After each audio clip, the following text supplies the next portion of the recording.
Dobro večer. Zdravo, Andreja, ti si pravzaprav kar naravni dopamin. Človek se v tvoji družbi takoj začne počutiti bolje. Jaz mislim, da se bodo tudi naši poslušalci strinjali z tem, da je bilo predavanje seveda zelo pomembno, zelo koristno, zelo strokovno, ampak skoraj tako zelo, tako so nam šli nasmehi na obraz, ko si pripovedovala. A si vedno tako dobre volje? Pogosto. Hvala. Kaj pa je skrivnost? Lahko to podeliš? Si bila taka od rojstva ali si se tega naučila, razvila? Hvala, no, za tak lep, kompliment. Zdi se mi, da sem bila res že kot otrok take vesele narave, vedno polna enih idej, veliko stvari me je zanimalo, rada sem imela mucke, menda, da sem jih lovila, tudi nas je bilo veliko doma v družini otrok, tako da je bilo vedno živahno in pestro. Zdaj se pa na stara leta še trudim, da na neki način še dodatno razvijam to pozitivnost, in je res dragoceno. To ne pomeni, da je vse vedno v redu in da je ravno kičasto, ampak, lahko pa rečem s hvaležnostjo, da rada živim, no. Mislim, da je zelo pomembno to, da si rekla, da ne pomeni, da je vedno vse idealno, kajti to včasih ravno iz spletnih omrežij dobimo ta občutek. Prav tako sem si zapomnila, ko smo se prej pogovarjali, pa si rekla, ne, imamo 5 otrok, super se imamo, luštno se imamo, to ne pomeni, da se ne pregovarjamo, prigovarjamo. Mislim, da je zelo pomembno ljudem povedati, da življenje je noč in dan in sonce in dež. Kako jih potolažiti, kadar imajo občutek, da samo pri njih ves čas dež pada, pri drugih je pa vedno sonce? Ja, to je kar vsakič en nov izziv po svoje. Tisto, kar je ključno, je, da si sploh na neki način dovoliš sebe toliko umiriti, da lahko otroka ali pa mladostnika v tem njegovem doživljanju začutiš oziroma resno vzameš, da ti ne gre samo na živce ob tem, ko vzdihuje ali pa jamra ali kakorkoli. Potem pa vidim, da če se z enim takim mirom k njemu usedeš ali da ga tako pogledaš, pa kaj je danes, pa kaj te nervira, se otroci pa mladostniki tudi pol postopno malo pomirijo oziroma s temi podvprašanji tudi pol imaš več možnosti, da kaj izveš. Včasih tudi ničesar pametnega ne izveš, ker tudi oni ne vejo, kaj bi povedali, da jih nervira, vznemirja ali pa kaj takega, ampak prav tako na neki način vidiš, da jim ni koža prav v tem obdobju, a ne, in to je že en tak vidik, ke je pomembno, da se ga starši tudi zavedamo, da smo tam zanje, da tudi znamo na neki način presoditi, kdaj rabijo en svoj mir, kdaj imajo tega miru mogoče pa tudi že preveč, pa jih je treba ven potegniti iz tega njihovega sveta, da lahko se res tudi vključijo v odnose, pomagajo kaj v gospodinjstvu, se pohecajo, skupaj pojejo z nami, na primer. V resnici gre pri starševstvu za veliko momentov, kjer, je starševstvo bolj kot ena umetnost, prej kot neka pravila. Tako da v resnici ta ustvarjalnost v odnosih, jaz si pri sebi malo včasih tako hudomušno, jaz doživljam, rečem, ker so vsi otroci, pa tudi mož glasbeniki, samo jaz sem psihologinja pa psihoterapevtka. In si potem rečem, ampak končno pa jaz v resnici tudi eno to umetnost, eno to glasbo si želim razvijati v odnosih in, a ne, glasba tudi vedno je v različnih tonalitetah, modusih, durih, molih, a ne, od hitrih do veselih stavkov in seveda žalostnih na drugi strani, preveč zdolgočasenih, včasih kaotičnih, takih, da niti ne veš, a ti je bil koncert všeč ali ne. Tako da v tem smislu, no, je življenje starševstva. Ja, no, to je vedno fajn povedati, ker ravno splet nas je prepričal, ali pa predtem pa reklame in filmi, da je vse povsod lepo.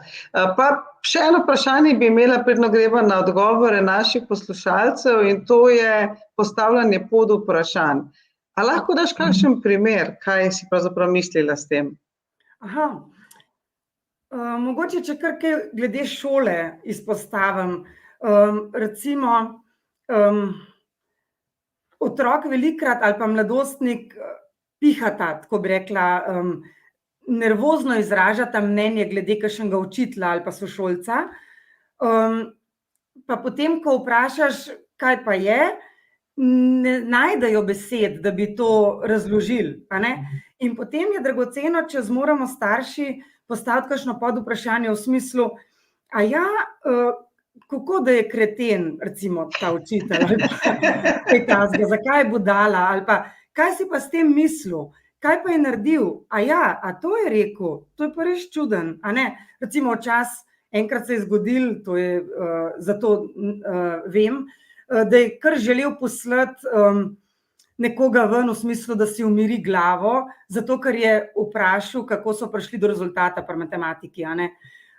In potem zveš v bistvu, kaj je to, kar je čudaško, kaj je to, kar je kretensko, tako, kot se oni izražajo, s tem, da na nek način resno vzameš in tako postopno pol v bistvu sestavljaš en mozaik in potem vidiš, da je v resnici imel prav, seveda je bil izraz ali pa pojem, ki ga je uporabil, mogoče tudi nespoštljiv ali pa nečist primeren, nedostojanstven, ampak če mi kot starši že na začetku, bi rekla, da nas to zmoti in hitro rečemo, čak, tako pa ne boš o učiteljih govoril, ga v bistvu zgubimo. Če pa vzamemo na nek način ta njihov mladostniški način govora ali pa celo nekega slenga kot način, ki je pač zanje na nek način primeren ali pa dopusten, bi celo tako rekla, sploh znotraj družine, potem pa s tem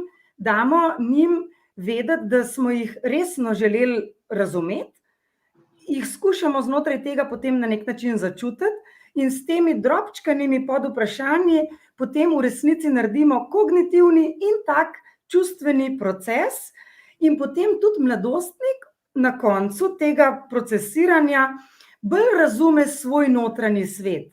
A ne, ker potem bo vedel, aha, samo to se mi je zdelo toliko neumno, da sem potem celo uro bil toliko jezen in vznemirjen, da si nisem niti zapisoval, ampak sem samo risal, ne vem, Guns N' Roses ali kaj svem, ne. A ne tako, ali pa Joker Out je zdaj bolj moderen, ne. Ja.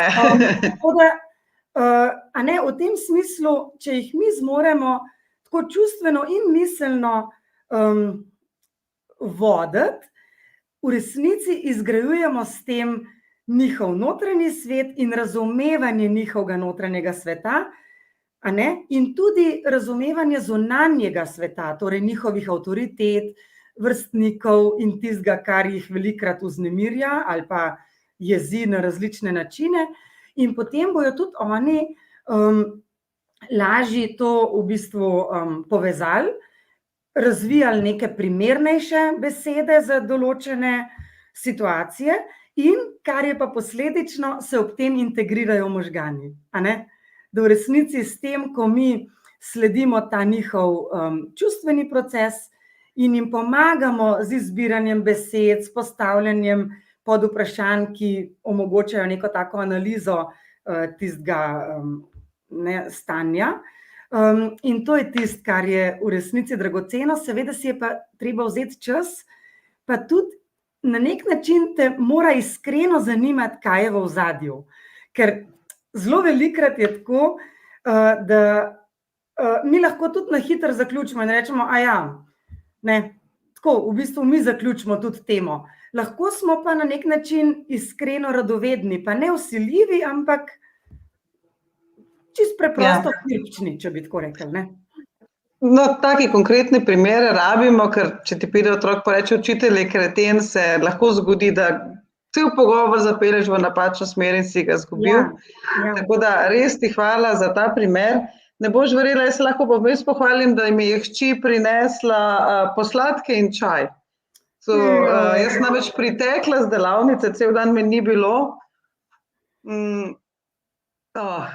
No, to pa je empatija, to pa je tudi, sem prav vesela, da si povedala, ker je to en tak lep primer empatije, ki jo pa otroci ali mladostniki zmorejo in se jo sproti naučijo, ne. Sem prav presenečena, tako da Upam, da bova se dolgo pogovarjali, ampak hkrati komaj čakam, da končava, da se ji lahko grem zahvaliti.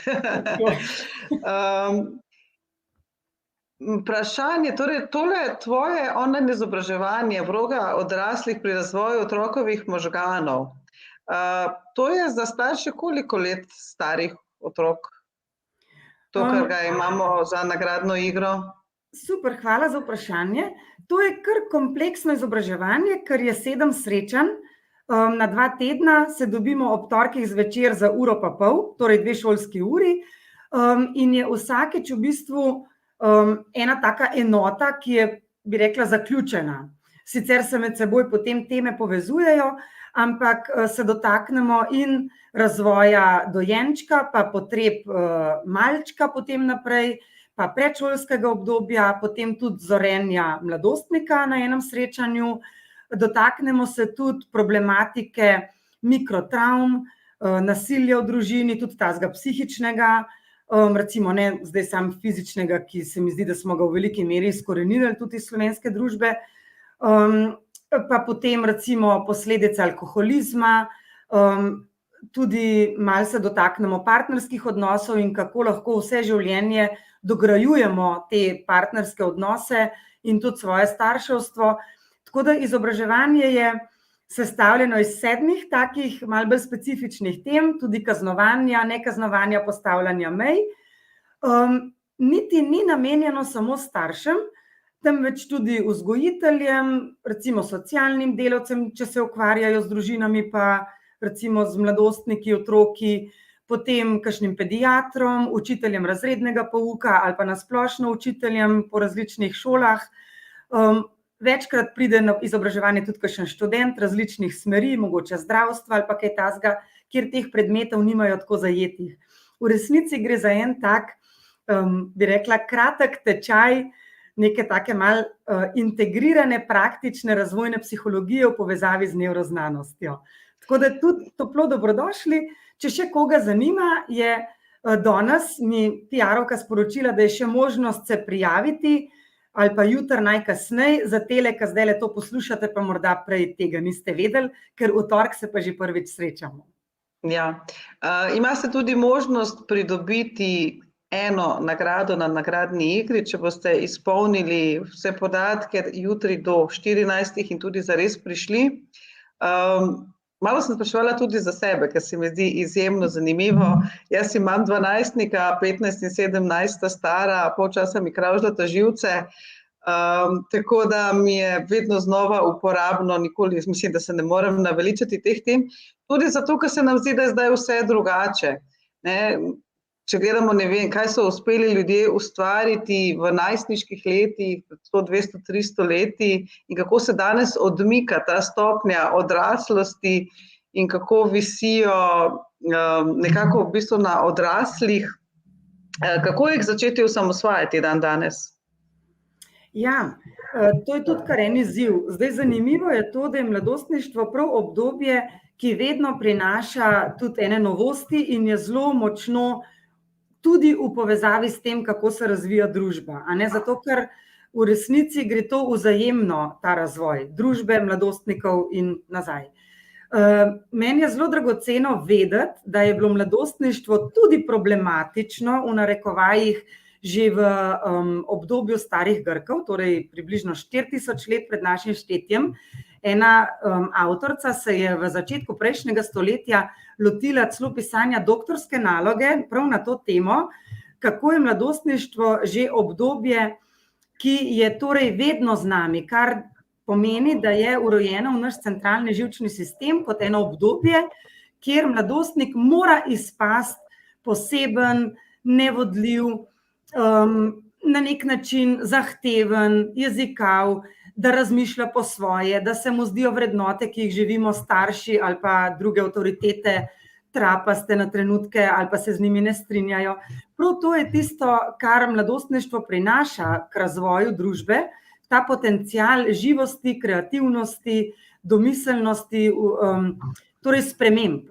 Tako da mladostništvo v resnici je obdobje, ki se tudi s tem, ko se spreminja družba, vedno najbolj v mladostništvu pokaže tudi ta sprememba in potem vzajemno nazaj. Ker prav prek mladostnika se moramo spreminjati tudi odrasli, to je obdobje, ki na nek način to terja od nas. Tako da to osamosvajanje je pa tudi ena zelo zahtevna tema, vedno nam je v izziv in je zanimivo, da bolj, ko so lahko otroci navezani na starše in da se jim ni treba prehitro osamosvojiti od njih že pri 1 letu ali pa pri 3 letih ali pri 7 letih, bolj, ko zmorejo starši ohranjati pa vzpostavljati seveda na začetku to varno navezanost in eno tako zdravo, bi rekla, soodvisnost, da ne pretiravajo z zahtevami po samostojnosti takrat še malčka, že dojenčka, pa potem kasneje tudi mladostnika, se mladostnik zanimivo, v bistvu glih na nek način kontra, bi mogoče izpadlo, razvija v bolj samostojnega potem postopoma, kar pomeni, da bo lahko en zelo zdrav mladostnik pri 15 letih izpadel v določenih vidikih ali pa pri določenih nalogah še precej nesamostojen, pa mogoče izražal odkrito to svojo negotovost, skrb, ne bo sam napisal maila, ne vem, učitelju ali pa trenerju, bo prosil starše za pomoč ali pa kaj takega, mu bo neprijetno iti, ne vem, sam mu urediti neko kartico, mogoče mednarodno ali pa tukaj imamo v Ljubljani ljubljanski potniški promet, pa morajo si to urediti, pa bojo želeli, da greš prvič zraven in potem bojo v bistvu postopoma pridobivali te veščine samostojnosti in je zanimivo, da če to postopnost starši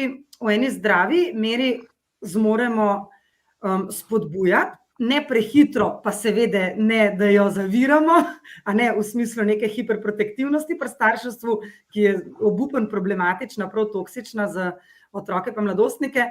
Če tukaj ujamemo eno zdravo ravnovesje, bi rekla, potem so te mladostniki, ko dozorijo v mladega odraslega, kar je približno med 22 in pa 24 letom, najbolj zdravo samostojni, tako bi rekla, da so zelo suvereni, imajo praviloma precej pozitivno samopodobo oziroma neko mnenje o sebi, zmorejo mnoge naloge opraviti kvalitetno in sami, hkrati pa bojo vedno se obrnili na odrasle ali starše ali kakšne trenerje ali neke mentorje v situacijah, kjer bojo na nek način začutili in prepoznali, da bi potrebovali podporo ali pa neko vodenje ali pa neko razlago ali pa, ne vem, mentoriranje, končno konzultacijo.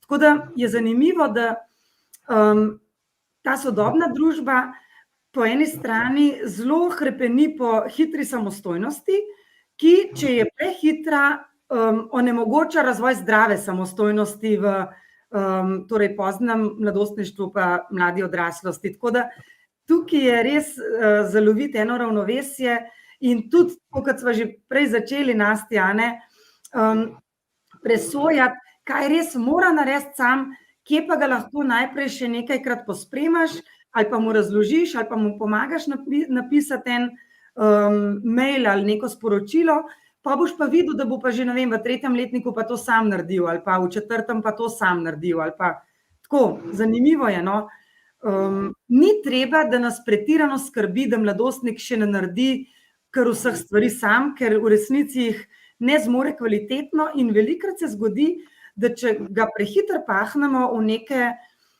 zadeve, da jih sam organizira ali pa izpelje, razvija ali zelo močno tesnobo, ali pa se nauči, da se v bistvu potem vrže čez ta strah, ker ga nima možnosti, bi rekla tako, z eno tako občutljivostjo izraziti ob nas, v odnosih torej, ob odraslih, in potem ga začne potlačevati. In nič od tega ni zelo konstruktivno ali pa čustveno zrelo. Tako da to je velik izziv, bi rekla, za sodobno družbo, ki po eni strani hlepi za to samostojnostjo, ampak je večkrat samostojnost malo zmotno razumljena in ji lahko rečemo celo kot ena samozadostnost, ki pa ni zdrava, je v bistvu problematična in krivična na nek način za otroke pa mladostnike. Absolutno. Ja. Ja. Nočeš imeti hotela mama, ne, Ja. nočeš pa ga goliča vreči iz gnezda. Ja. In tukaj loviš ravnotežje. Ja. Omenila si trenerje, ne, in ugotavljam, kako otroci potem v času najstništva nehajo trenirati. Prej so bili aktivni, potem kar naenkrat niso več.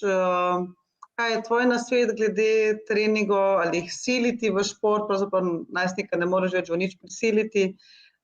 Kako odkriti, kako ga spodbuditi, da se ukvarja še s čim drugim razen za šolo in ekrani?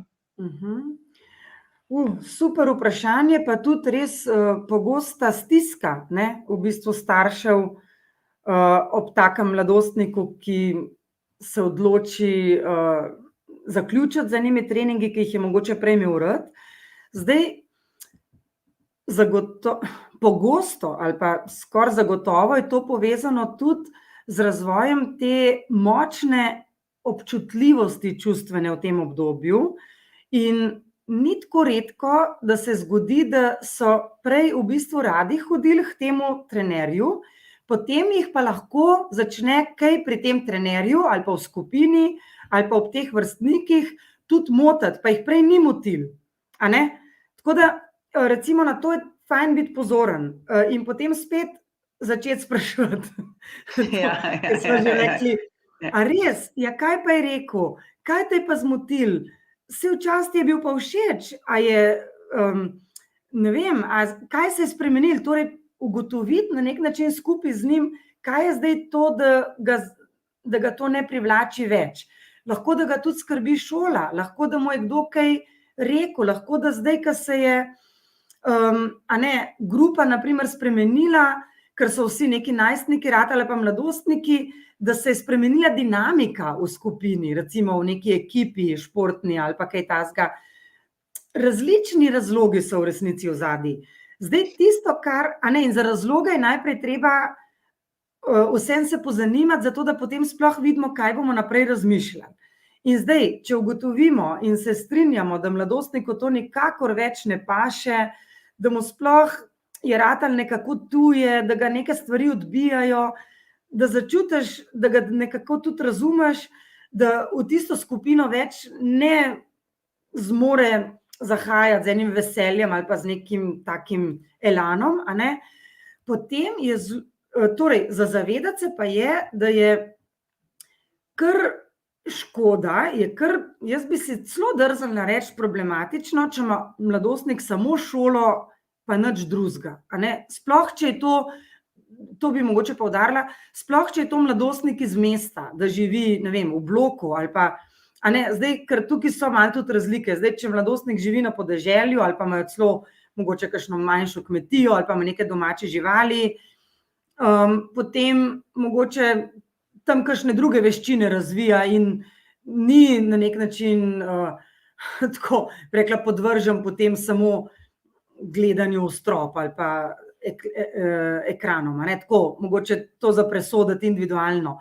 Ampak sicer pomembno je to, če skušam izluščiti, da mladostnik poleg šole razvija tudi druge svoje talente in neke potenciale, ki jih ima, in če mu ne ustrezajo več tisti krožki, tudi če ni samo šport, a ne, ali pa glasbena, ali pa je bil prej pri gasilcih, pa zdaj noče biti, ali pa je bil pri tabornikih, skavtih, a ne, marsikje se te spremembe zgodijo, da se potem odloči, da ne bo več hodil, a ne, je zelo dober na en tak, bi rekla, prav mogoče prisrčen, nežen, skrben tak način skupaj z mladostnikom raziskovati, prav tudi izraziti to skrb, reči, zdaj si pustil, ne vem, skavte, pustil si kitaro, ko si hodil, mene kar skrbi, kako boš zdaj te popoldneve, saj učiti se ti, hvala Bogu, ni treba veliko, če je celo to, pa tudi za nobenega ni dobro, da se 8 ur uči še po šoli, a ne, to je preveč, to je preobremenjen, ena smer, a ne, torej kognicije, namesto neko gibanje, druženje, a ne, mogoče neka ustvarjalnost in tako umetnost. Tako da kar tudi ta iskrenost je dragocena in se mi zdi, da jo velikokrat lahko starši začnemo prav v mladostniku tudi malo bolj zavestno še razvijati, no, zato ker včasih je tako občutek, da si ti z otrokom dobro povezan, zato ker je otroštvo, sploh tam prva triada, pa tam do 10. leta, je eno tako latentno obdobje razvoja otroka, ko se možgani ne razvijajo z neko zelo pospešeno hitrostjo, medtem ko v mladostništvu, pa že prej v najstništvu, se zelo hitro razvijajo in so te spremembe velike in hitre zelo. In v resnici imamo prej lahko občutek, čist tak pošten občutek, da nam je dobro šlo kot staršem, pa dobimo v najstniku pa mladostniku občutek, da nam pa ne gre več tako dobro.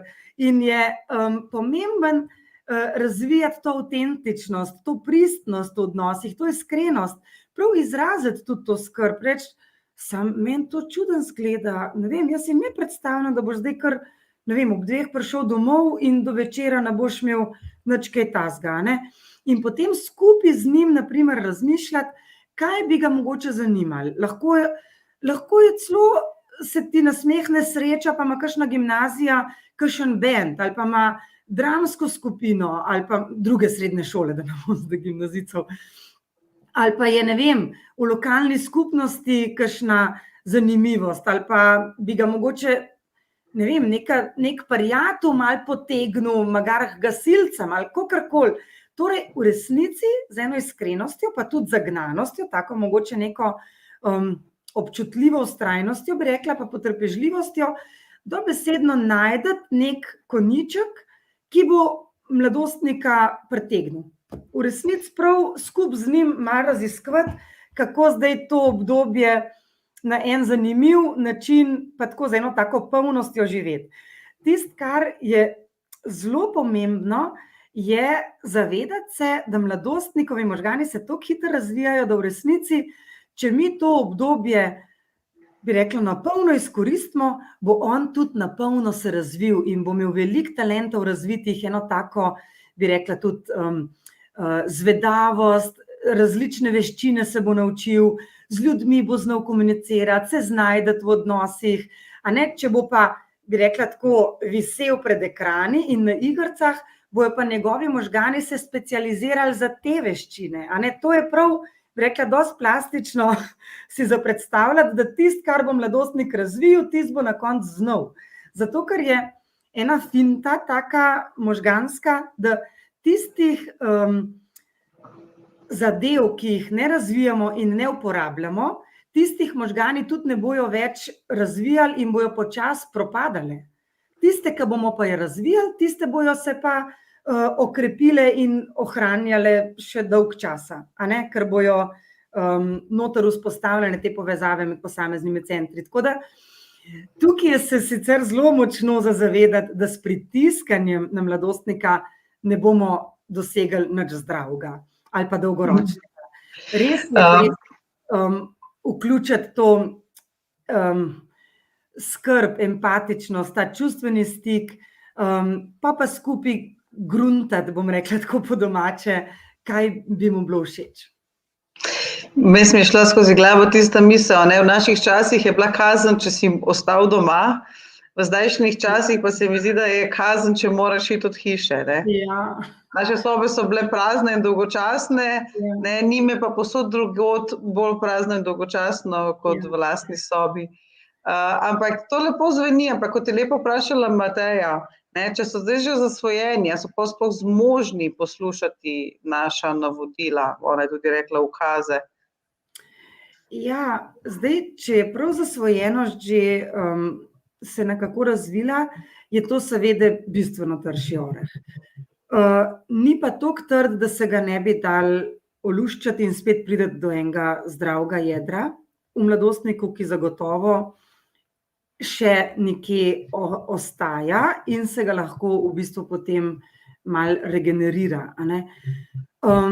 Je pa, jaz bi tako rekla, da če gre za zasvojenost, nevarno pričakovati, da bi morda družina sama zmogla ta proces mogoče čist zdravljenja, če bi tako rekla, ker tukaj le gre za eno duševno potem motno že zasvojenosti. In v takih situacijah ali pa takih primerih družinskih je zagotovo zelo dragoceno si najdete tudi neko strokovno oporo, lahko v različnih, bi rekla, vidikih, ali neko družinsko, ali mladostniško. Tukaj je treba tudi omejiti potem uporabo tega, tako ker pri vsaki zasvojenosti je potrebno neko v bistvu abstinentno obdobje, da se možgani sploh nazaj regenerirajo do te mere, da se konkretno zdaj v tem primeru zasvojenosti je to dopamin, da se začne spet po naravni poti izločati v dovoljšnih količinah. Tako da tukaj gre res prav za en v bistvu postopek zdravljenja in mi je izredno hudo, da je tega vedno več, ta zasvojenost od zaslonov in od vseh teh v bistvu spletnih različicah, digitalnih različicah je seveda v porastu, ker dokler tega ni bilo, se pač nisi mogel zasvojiti s tem. Zdaj je pa še na zaslonih tudi polno drugih priložnosti, od pornografije, ki je izredno zasvojitvena, do igric, ki so obupno zasvojitvene, ker so tako nemarno skonstruirane za vzpostaviti zasvojenost v toliko mladih možganih, da res prav, ne vem, nagrabno rekla, kako se v bistvu zlorab znanost psihološko. To je žalostno, kruto. Ja, mogoče bo zdaj odgovorila Meliti. Oprosti, še enkrat povej. Sem samo hotela še enkrat poudariti, da ta strokovna pomoč pa podpora staršem, ki se znajdejo v taki stiski ob mladostniku in mladostnik seveda v tej tudi svoji stiski, je ponavadi kar potrebna. No, to sem na nek način Kako pa zdaj recimo prvič, slučajno veš, na koga se lahko starši obrnejo, kadar je tako daleč, in kako pripraviti otroka, ki ga čaka torej abstinenca? Ja. Zdaj, jaz imam zelo dobre izkušnje, sicer tukaj v Ljubljani, z društvom ali zavodom, ne vem, zdaj točen, Logout, torej ali pa da poiščete drugod po Sloveniji kakšne psihologe, psihoterapevte, strokovnjake, ki so se malo specializirali za obravnavanje mladostnikov z zasvojenostjo. To so lahko tudi družinski terapevti velikokrat, ki delajo z mladostniki, ponavadi to situacijo na nek način moramo obvladati, ker je pogosta. In velikokrat je tako, da se moramo recimo v tem primeru starši že do te mere pri sebi na nek način sprijazniti, da gre za zadevo, ki nam je na nek način ušla iz rok, ali pa pač mladostnik, tako bi rekla družinsko, si na nek način priznati to, ne vem, kako bi rekla, zahtevno situacijo. To je zagotovo prva vstopna točka k zdravljenju, da se sami s sabo soočimo, priznamo, da smo toliko ranljivi, da si to lahko, tako bi rekla, res tako na nek način, da sprejmemo, da to je tako.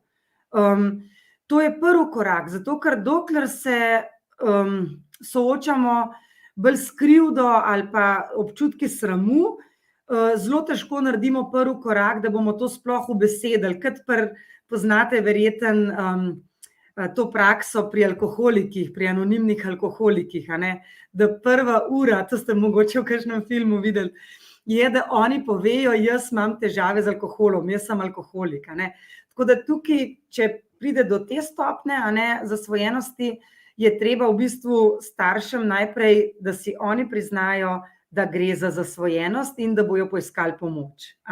In to je najtežji korak. Potem je pa velikokrat tako, da mogoče celo starši prvič pridejo sami ali pa mogoče nekajkrat in dobijo tudi način, torej dobijo podporo, da najdejo način, kako sploh spregovoriti z mladostnikom, da potem še on pride. Velikokrat je treba, da korak naredijo najprej starši, potem pa najdejo oni en, bi rekla, primeren način, da povlečejo v to zdravljenje še mladostnika. Velikokrat je tako. Zdaj, včasih je pa tudi mladostnik bolj zagnan, vsaj v tej prvi fazi, pa so potem te padci, ki so značilni za zdravljenje zasvojenosti. Melita ima vprašanje, verjetno ni še tako daleč, to je bilo prvo vprašanje, že pred kako uro ga je postavila, na kakšen način torej naj omeji 15-letnici telefon? Ja, zdaj tukaj so zagotovo pomembni mogoče čisto eni osnovni principi, da toliko star mladostnik ne hodi v posteljo s telefonom, na primer, da vsaj vemo, da bo zvečer se umiril, preden bo zaspal, ker sicer ima tudi potem lahko bolj krhko spanje, kar že moti tudi njegov zdrav telesni in psihični razvoj, tudi metabolizem je potem lahko v škripcih, čisto v smislu, ker se ne uravnoteži vsako noč, a ne. Tako da zagotoviti neko zdravo spanje, s tem, da se najmanj 1 ura, mislim, da strokovnjaki priporočajo 2 uri, prej ugasne vse te zadeve, sploh pri mladostnikih, ki vidimo, da so veliko gor. A ne, to jaz vedno vidim, tako je malo individualno spet, a ne.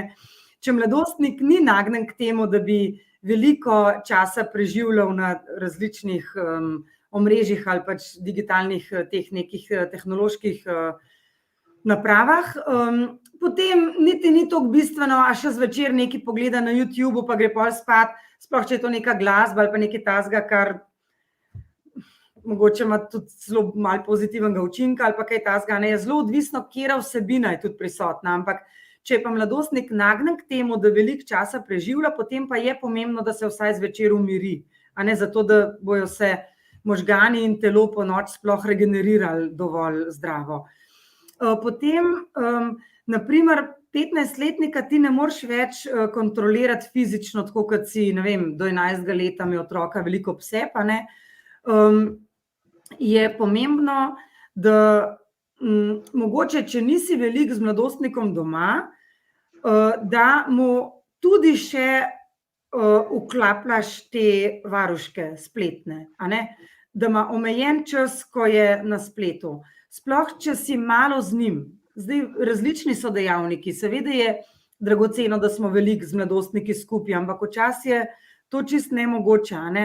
Tako da kakšna taka varuška ali pa za določene vsebine, da so zaklenjene, to je na primer tudi pomembno, zato ker ni isto, a ne, res, če mladostnik posluša glasbo ali ga zanimajo neki mogoče dokumentarni posnetki, ali veliko komunicira s sošolci, tudi glede učne snovi, si pošiljajo, ne vem, fotokopije, skene, a ne, zvezkov pa kaj takega, ali komunicira, zato ker niso popoldne več skupaj z razredom.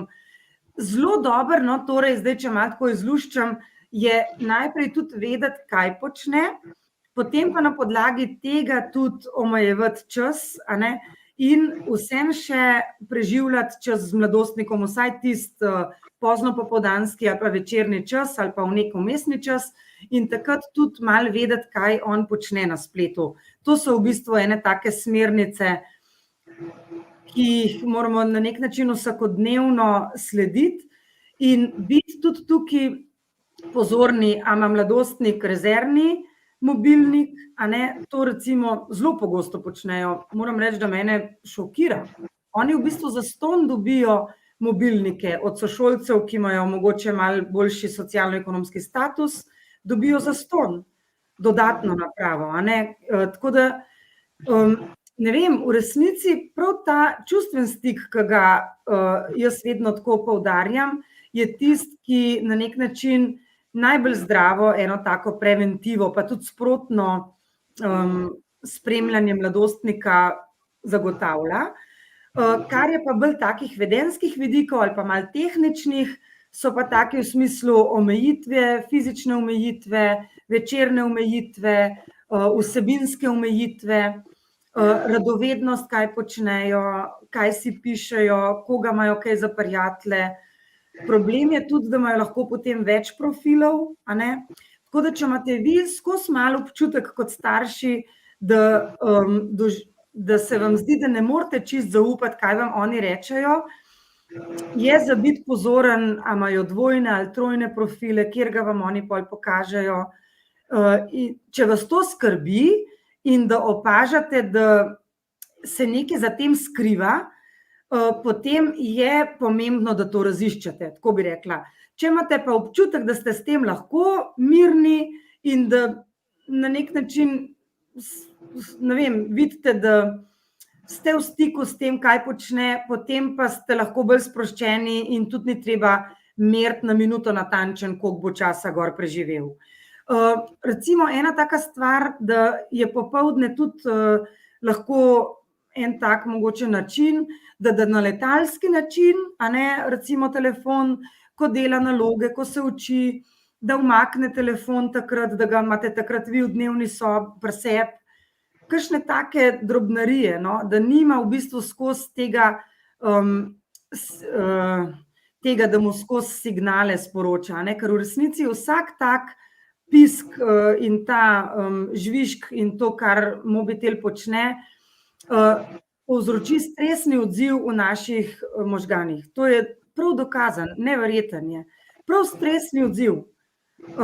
Da je preveč tega stresa, že samo to, da imajo na glas.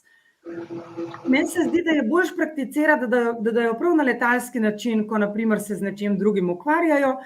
Pomembno je pa, da jih mi tudi znamo pomiriti, da rečemo naprimer, lej, zdaj da je v miru na letalski način ali pa vsaj na tišino ali pa da jih meni, pa boš pa v miru spet recimo pregledal, boš videl, kaj se je vmes dogajalo, boš malo muziko poslušal ali kaj takega, ne.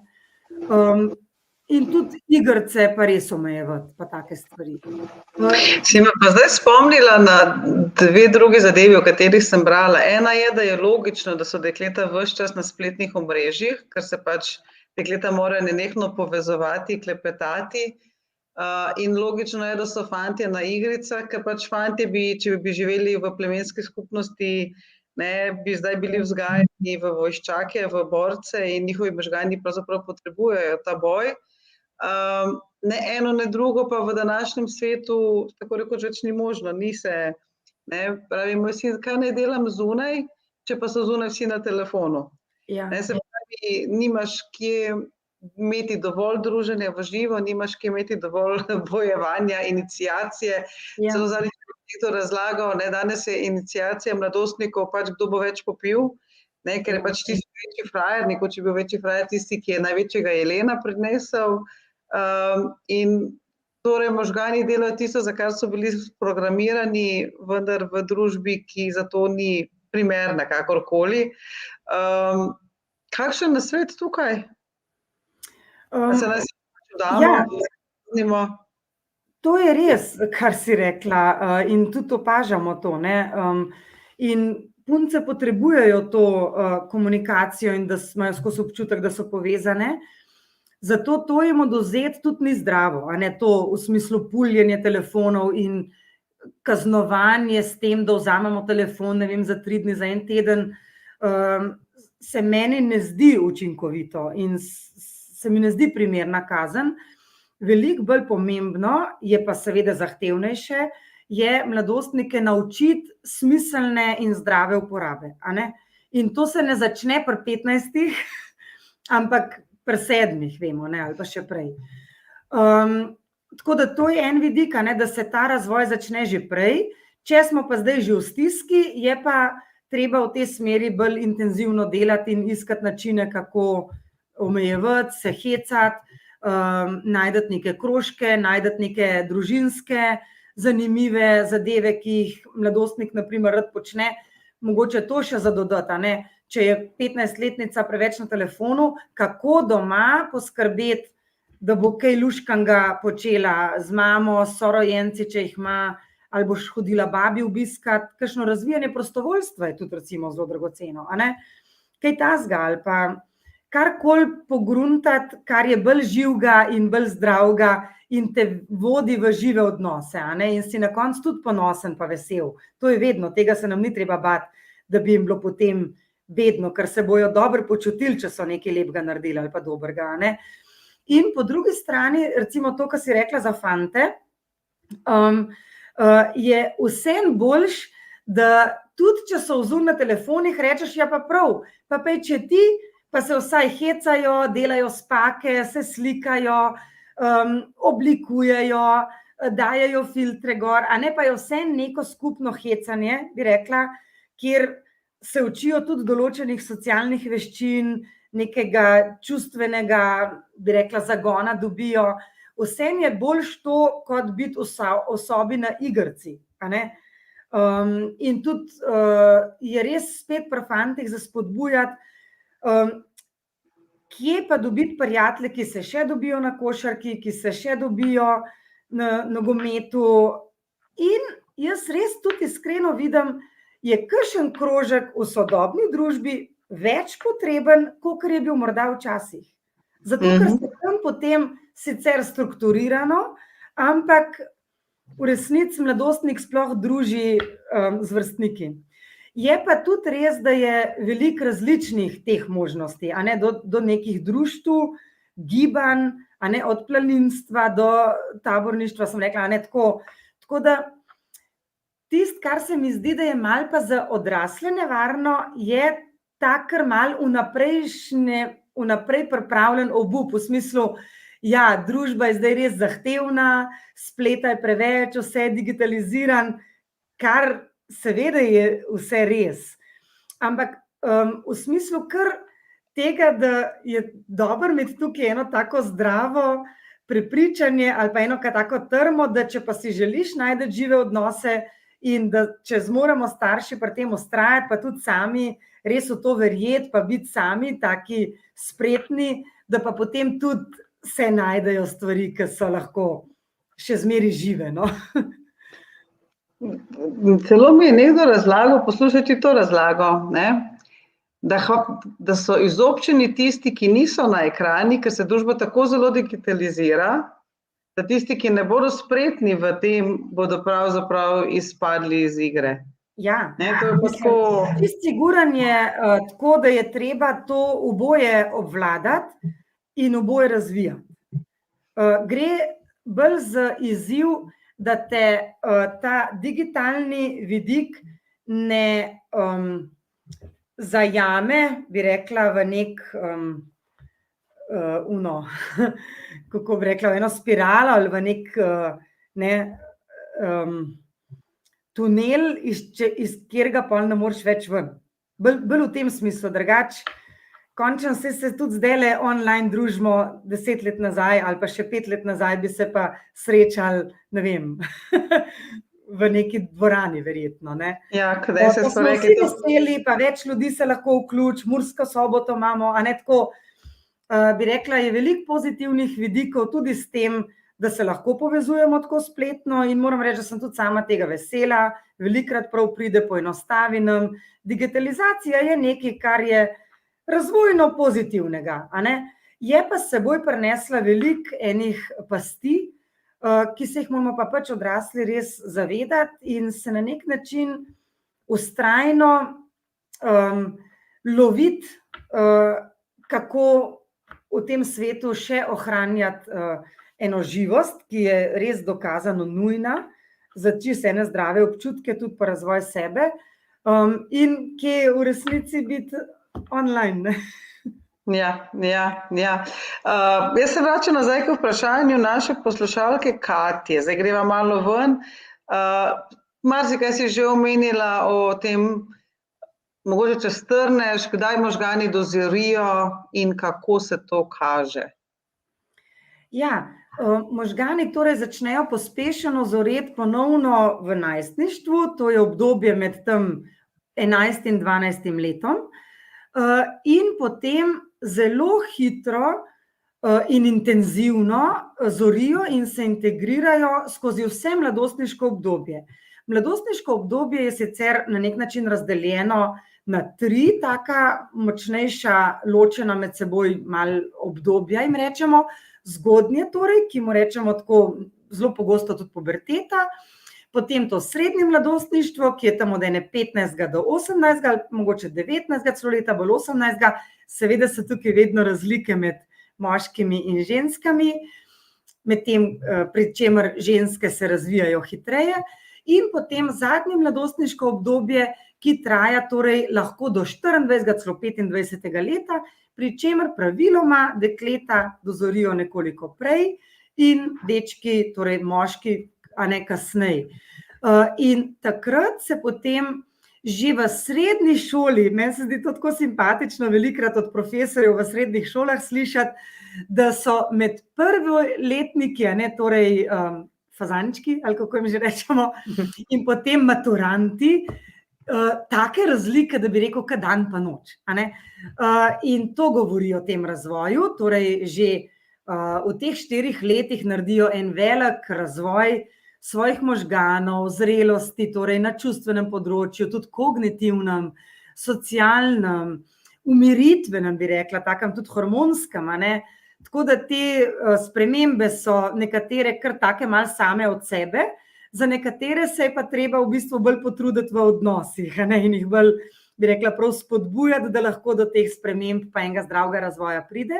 In potem to zadnje obdobje se kaže že pri eni taki pa res zrelosti, da tudi empatija, na primer, potem dozori v enih takih mogoče še večjih razsežnostih, samostojnosti, da ne pozabijo na kakšne odgovornosti, ki prej srednjo šolo še lahko kar prespijo prvo uro, ker so poklopili budilko, pa nič hudega, a ne, na fakulteti ali pa pol, če grejo že v službo, se to redkeje zgodi, vzamejo resno stvari, več odgovornosti razvijajo.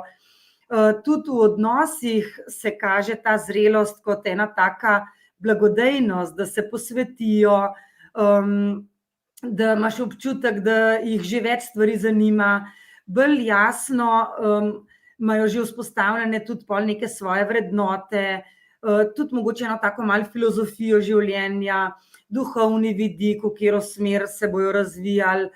Na vseh v bistvu teh vidikih osebnosti se potem po enem 19. pa 20. letu že kaže vedno večja zrelost, ali pa po drugi strani tudi še spet zelo močno iskanje. Na primer, en tak neredek primer je vpis na fakulteto ali pa iskanje prve zaposlitve, če na primer nekdo naredi srednjo ali pa poklicno šolo, da se pogosto zgodi, da se pri 19, ko se to na primer zgodi, ali pa 18, še ne znajde, ne ve točno, kaj bi počel, in se vpiše, bi rekli, na ne najbolj primerno fakulteto ali pa ne poišče ta prave službe, ne.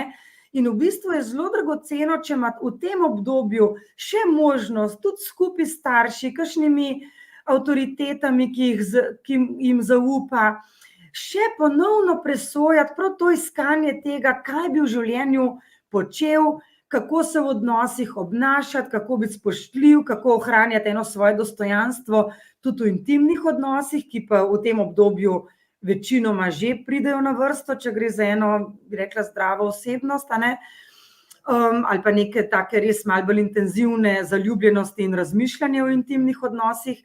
Tako da to so v bistvu eni taki prednostni cilji tega poznega mladostništva, ne, in se v bistvu potem že kažejo tudi v eni mladi te pa odraslosti, ki je torej tam med 22 in 25 letom praviloma nastopila, in v tem obdobju je zelo dobro, če imajo še možnost intenzivno te vidike pri sebi presojati, premišljevati in sprobati marsikaj. In meni je vedno prav hudo, če opazim, da se starši zgražajo ali pa da pritiskajo na primer na te mlade študente, češ da so, ne vem, preleni na fakulteti ali pa zakaj se jim zdaj, zakaj se premislijo, sploh če je bila izbira fakultete tudi malo podkrepljena starševsko željo. To se na primer še čisto prepogosto dogaja, na primer glede na to, koliko vemo o mladostniku, pa pomembnosti tega, da v življenju potem 40 ali pa še več let počne tisto, kar te res veseli. Tako da na teh vidikih se recimo opaža ena taka zrelost ali pa tudi še nezrelost, kjer pa potem še potrebujejo podporo, tudi če mladi odrasli, če je potrebno, a ne, če se daljši čas na nek način iščejo pa lovijo. Ja, najlepša ti hvala tudi za to. Vem, ura je že zelo pozno. Hvala vsem, ki nas še zmeraj spremljate. Jaz sem dobila še vprašanje, ko si govorila o dopaminu. A ti svetuješ kakšna dopaminska ali serotoninska nadomestila, prehranske dodatke? Na to pa nisem nikoli pomislila, pa tudi nisem nikoli zasledila, da bi jih zdravniki ali pa psihiatri predpisovali zdravim mladostnikom. Torej, če imamo zdaj v mislih, da bi kar malo preventivno to dodajali, tega nisem nikoli res slišala, tudi na nobenem kongresu ali pa nikoli zasledila v kakšnem članku. Vedno je poudarek, posebej pri mladostnikih v tej smeri, da bi rekla doma, karikirano, torej v živih odnosih, zagotavljati dovolj teh izkušenj, kjer se sprošča dopamin, kar sem tudi v predavanju naprimer malo nakazala, skupaj početi stvari, se znati pohecati, znati sprostiti, jeti skupaj ven, na sprehod, imeti ljubljenčka, se jeti na mizne igre, vse sorte enih drobnarij, kjer se v resnici sprošča skozi dopamin, zato ker je to toliko temeljna snov, ki jo rabimo v našem življenju, da se, bi rekla, skoraj na vsakem koraku na nek način sprošča tega, kar tazga lepega, zdravega počneš, ali pa poješ tudi kaj, popiješ. Tako da praviloma gre za zagotavljanje teh zdravih, naravnih dopaminskih doz v čisto enem takem, bi rekla, naravnem življenju. Če pa gre za simptomatiko, različne simptome pri mladostniku v smeri tesnobe, depresivnosti, neke različne melanholije oziroma brezvolje, pretiranega perfekcionizma, ki je tudi lahko v smeri ene take tesnobnih potez, ali pa naprimer, da je nagnjen k zasvojenosti, smo rekli, potem pa seveda je velikokrat tak mladostnik tudi povabljen na pogovor k psihiatru ali pa vsaj svojemu družinskemu zdravniku, potem so pa ta zdravila pogosto skombinirana na ta način, da v bistvu vzpostavijo ponovno neko ravnovesje oziroma zagotavljajo dozo nevrotransmiterjev, nekega tega koktejlčka, da bo mladostnik se lahko počutil toliko zadovoljnega in toliko srečnega, da bo v življenju spet našel interese, kjer bo pa spet dobival ta naravni dopamin. Tako da v teh primerih ponavadi se umetno Razumem. Hvala in tudi vsem, da ste poslušali, in se mi zdi, da je res to vseživljenjsko učenje nekaj takega, kar nas vse navdihuje, in sem vesela, da nas je toliko na kupu, ki verjamemo v mladostnike. Bravo. Hvala, najlepša hvala vsem.